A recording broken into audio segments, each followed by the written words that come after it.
Today we're going to look at Why We Sleep by Matthew Walker. We'll look at how you can optimize your sleep, so stay tuned.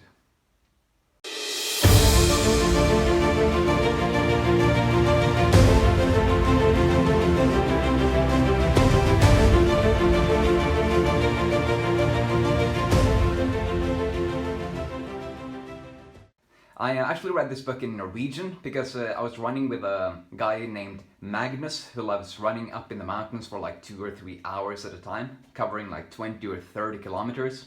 And he just mentioned that he had read this awesome book and how you could get a better night of sleep each day. And today we are going to look at 3 of the best ideas. If you want these ideas more explained in detail, you can look at the blog post that I have a link to in the description. Why should we sleep optimally? Some of the main benefits are that you'll have more energy throughout the day, you have a better performance at, for example, workouts or at school, and you will feel more joy throughout the day. Further, we can divide some benefits into our body, our brain, and our emotions. If you don't get enough sleep during the night, your body has a much higher chance of gaining heart attack, cancer, or diseases in general.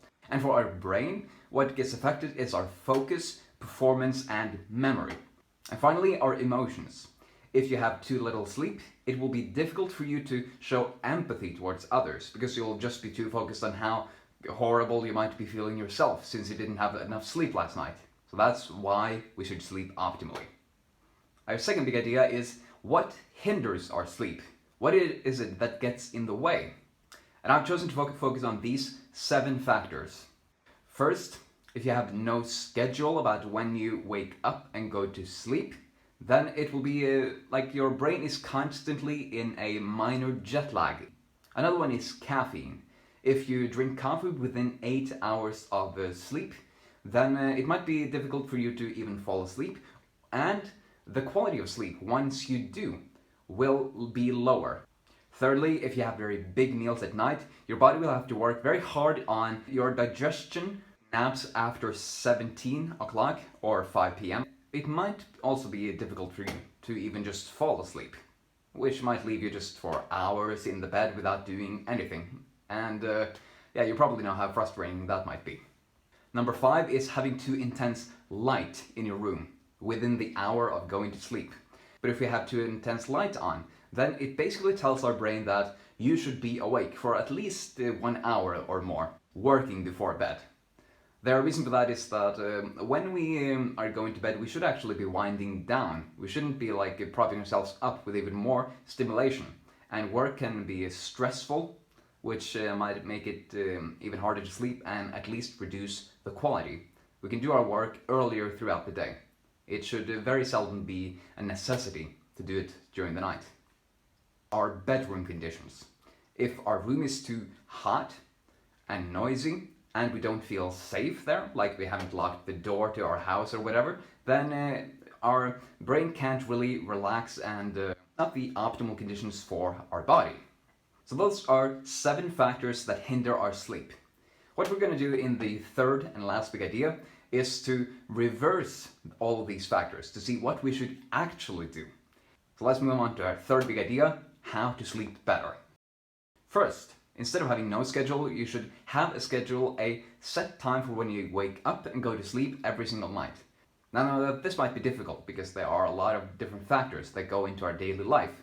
For example, we can have a late evening with friends or being out partying, or we can have an early morning of having to go to work the day after.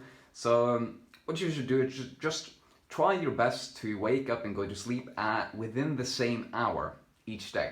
Matthew says that if there's one thing you get away from this book, it's that. Have a set time for your AM and PM schedule. The second point is with regards to caffeine. Try to finish your last cup of coffee more than 8 hours before you're going to bed. This will help you greatly. A third thing you can do is to finish your last meal within 2 to 3 hours of going to sleep.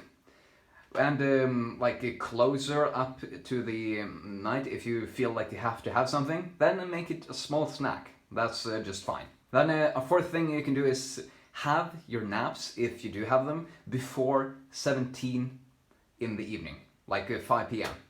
This will help you sleep better. Point number 6 is to wind it down. The last hour. You can finish the last things you need to do on social media, on Facebook, Instagram, or email. The world can wait 1 extra hour. Then you can also, for example, meditating, reading a book that you like, or just talking with someone that you care about. Optimize your bedroom conditions. Make it slightly cool, within 15 to 22 degrees Celsius. Make it very silent by, for example, closing the window if there are a lot of cars. So that's a quick look at Why We Sleep by Matthew Walker. We first looked at why we should sleep optimally, looking at the main benefits of energy, performance, and joy. Second, we looked at 7 factors that hinder our sleep. And thirdly, we reversed those factors to see what we should actually do. I hope you liked this video, and if you did, I believe you'll love the book. Follow the link I have in the description, as Amazon gives me a small payment if you use that link to buy the book.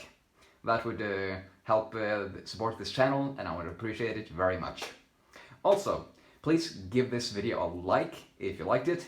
Share it with your friends who might also not be sleeping very well these days. And subscribe to my channel. I have over 100 reviews of the books that help us live better today. So stay tuned for more in the future.